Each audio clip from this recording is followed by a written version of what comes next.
Hello guys, welcome to my nursing officer YouTube channel. તો દોસ્તો, આજે આપણે જાણીશું કે ઇન્જેક્શનના કયા કયા ટાઈપ્સ હોય છે અને કયા કયા રૂટ્સ હોય છે. તો દોસ્તો, તમે આખો વિડીયો જોશો તો જ તમને જરૂરી ઇન્જેક્શન વિશે નોલેજ મળશે. તો આપણે આજે ફર્સ્ટ જોઈશું ડિફરન્ટ ટાઈપ અને ઇન્જેક્શનના કયા કયા રૂટ હોય છે. તો ફર્સ્ટ છે ઇન્ટ્રાવેનસ ઇન્જેક્શન, એટલે કે આઈવી ઇન્જેક્શન. સેકન્ડ છે ઇન્ટ્રામસ્ક્યુલર. થર્ડ છે સબક્યુટેનસ, એટલે કે એચસી અને શોર્ટ નોમમાં કહેવાય. ફોર્થ છે ઇન્ટ્રાડર્મલ. 5 છે ઇન્ટ્રાકાર્ડિયક. 6 છે ઇન્ટ્રા આર્ટ્રિયલ.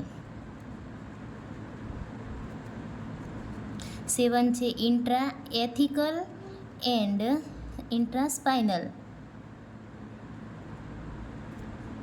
8 છે ઇન્ટ્રાપેરિટોનિયલ. 9 છે ઇન્ટ્રાઓસેસ. તો આપણે હવે ડિટેલમાં જોઈશું. ફર્સ્ટ છે ઇન્ટ્રાવેનસ ઇન્જેક્શન. તેને શોર્ટમાં આઈવી પણ કહેવામાં આવે છે. Intravenous directly enter into van, એટલે કે એ ડાયરેક્ટ ઇન્જેક્શન વેનની અંદર આપવામાં આવે છે. જ્યાંથી તમે લોહી લઈ શકો છો ત્યાંથી તમે આ ઇન્જેક્શન આપી શકો છો. સેકન્ડ નંબરમાં છે needle enter in vein at 25 degree તમે આપી શકો છો આ ઇન્જેક્શન. થર્ડમાં છે medicine rapidly action by this route, એટલે કે આ રૂટમાં મેડિસિન એટલે કે દવા જલ્દીથી એબ્ઝોર્બ થાય છે, તેને આપણે ઇન્ટ્રાવેનસ ઇન્જેક્શન કહીશું. તો સેકન્ડમાં છે ઇન્ટ્રામસ્ક્યુલર ઇન્જેક્શન. ઇન્ટ્રાવેનસ ઇન્જેક્શનને શોર્ટમાં આઈવીએમ કહેવાય છે. Intramuscular directly enter into the muscle, એટલે કે આ આઈએમ ઇન્જેક્શન તમે મસલ્સની અંદર આપી શકો છો. Needle enter in muscle at 19 degree angle, એટલે કે આ નીડલને તમે સીધી રાખીને મસલ્સની અંદર 19 ડિગ્રી એંગલે તમે આપી શકો છો. એના જે કહેવાય ને ઇન્જેક્શન મોસ્ટલી તમે કયા કયા મસલમાં આપી શકો છો, તો કે ડેલ્ટોઇડ મસલ એન્ડ ગ્લુટિયસ મસલ. ડેલ્ટોઇડ મસલ એટલે કે તમે આર્મ્સની અંદર આપી શકો છો, અને ગ્લુટિયસ મસલ એટલે કે કમરની નીચેનો ભાગ, જે ત્યાં તમે ગ્લુટિયલ મસલ આવે ત્યાં તમે આપી શકો છો. તો હવે થર્ડ નંબરમાં છે સબક્યુટેનસ મસલ. તો થર્ડમાં છે સબક્યુટેનસ એટલે કે HC. This type of inject in the fatty layer. આ ઇન્જેક્શન તમે બોડીની અંદર જે ફેટી લેયર આવેલા હોય ત્યાં તમે આપી શકો છો. ઇન્જેક્શન એંગલ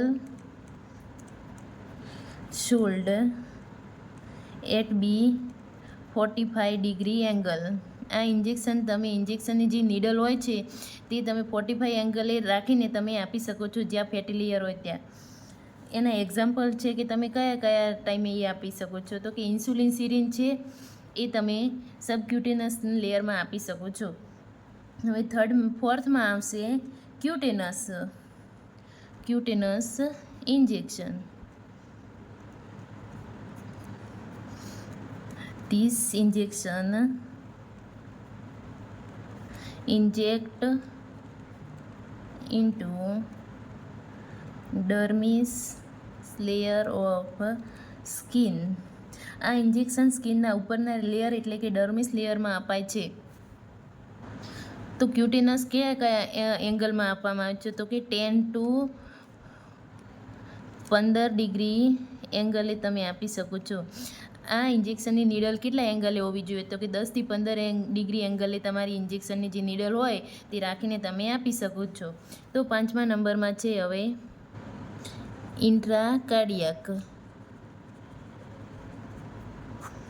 આ ઇન્ટ્રાકાર્ડિયા ઇન્જેક્શન ક્યારે આપવામાં આવે છે? તો કે ઇન્ટ્રાકાર્ડિયા ઇન્જેક્શન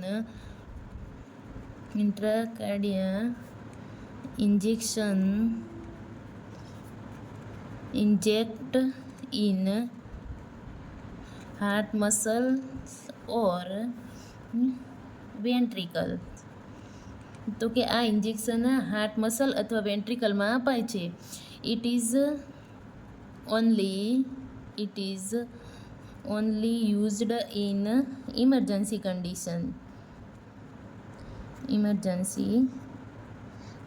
તો કે આ ઇમરજન્સી કન્ડિશન હોય ત્યારે જ આ મોસ્ટલી ઇન્જેક્શન યુઝ થાય છે. તો 6થા નંબરમાં છે intra arterial. This injection inject to the arterial એટલે કે આ ઇન્જેક્શન આર્ટરીની અંદર અપાય છે. It is only used for emergency condition. એટલે કે જે ઇન્ટ્રાકાર્ડિયાક ઇન્જેક્શન છે અને ઇન્ટ્રા આર્ટ્રિયલ ઇન્જેક્શન છે. આ ઇન્જેક્શન કાર્ડિયાક પેશન્ટ હોય તેની અંદર મોસ્ટલી આપવામાં આવે છે. કે ફોર એક્ઝામ્પલ કે એપિનેફ્રિન ઇન્જેક્શન છે તે ઇન્ટ્રા કાર્ડિયાકની અંદર આપવામાં આવે છે અને ઇન્ટ્રા આર્ટ્રિયલમાં અમુક ટાઈમે આપવામાં આવતું હોય છે. એના પછી 7મા નંબરમાં આવે છે ઇન્ટ્રા એથિકલ ઓર ઇન્ટ્રા સ્પાઇનલ. તો 7 નંબરમાં જોઈશું intra ethical and intraspinal. This injection inject in the spinal. એટલે આ ઇન્જેક્શન સ્પાઇનલની અંદર આપવામાં આવે છે. ઇટ ઇઝ ઇન્જેક્શન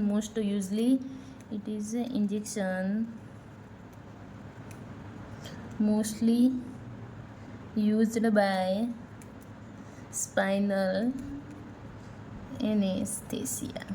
એટલે કે ઓપરેશન સમયે આ મોસ્ટલી આ ઇન્જેક્શનના ટાઈપ્સનું ઇન્જેક્શન આપવામાં આવે છે. એટલે કે ઇન્ટ્રાસ્પાઇનલ ઇન્જેક્શન. હવે 8મા નંબરમાં છે intraperitoneal injection. This injection insert to the peritoneal cavity. એટલે કે આ પેરિટોનિયલ કેવિટી હોય તેની અંદર આપવામાં આવે છે. અને લાસ્ટ 9 નંબરમાં છે intraosseous. This injection insert to the bone marrow cavity.